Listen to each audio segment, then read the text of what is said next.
আজকের পর্ব শুরু হচ্ছে এক তীব্র উত্তেজনা মুহূর্ত দিয়ে, যেন চারদিকের বাতাস পর্যন্ত থমকে গেছে। কারণ আজ আদালতে উঠেছে পারুল রায়ানের নাম, আর তার পেছনে রয়েছে এমন এক ষড়যন্ত্র যা শুনলে সবাই স্তব্ধ হয়ে যাবে। যেন অন্ধকারের ভেতর থেকে উঠে এলো একটা কঠিন সত্য, কারো কাছে না বলা কিছু পরিকল্পনা, কিছু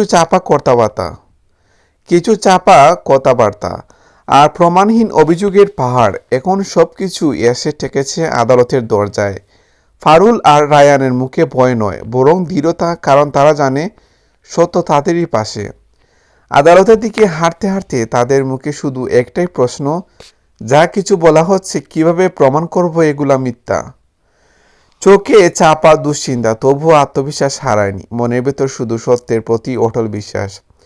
নীরবতা ভেঙে বিচারকের কণ্ঠ ভেসে আসে, আপনাদের বিরুদ্ধে যে অভিযোগ এসেছে তা সাধারণ নয়, ব্যক্তিগত সম্পর্ককে কাজে লাগিয়ে সুবিধা নেওয়ার চেষ্টা। এটাই কি সত্য? সবাই তাকিয়েছে ফারুল রায়ানের দিকে, তাদের চোখে অন্যায়ের যন্ত্রণা। তখন উঠে দাঁড়িয়ে বলা হয়, আমরা কাউকে ব্যবহার করিনি, আমরা কাজে প্রতিশ্রুতিবদ্ধ ছিলাম প্রতিটি মুহূর্তে। এই অভিযোগগুলো সম্পূর্ণ ভিত্তিহীন। কিন্তু এতেই থেমে থাকেনি পরিস্থিতি।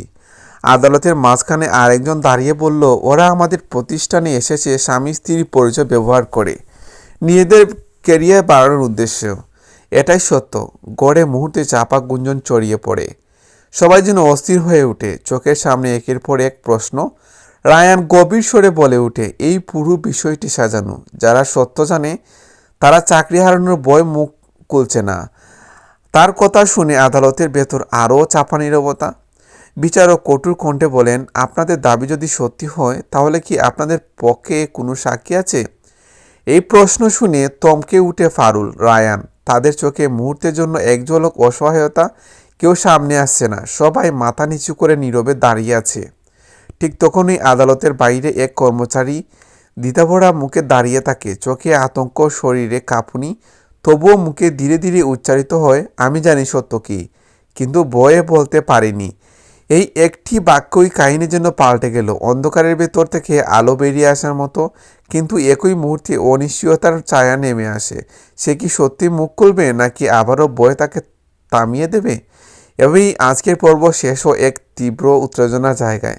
ফারুল রায়ানের ভাগ্য এখন নির্ভর করছে এক ভয় পাওয়ার মানুষের সত্য বলার উপর। সত্য কি প্রকাশ হবে, নাকি মিথ্যার জালে আটকে যাবে নির্দোষ দুই মানুষ?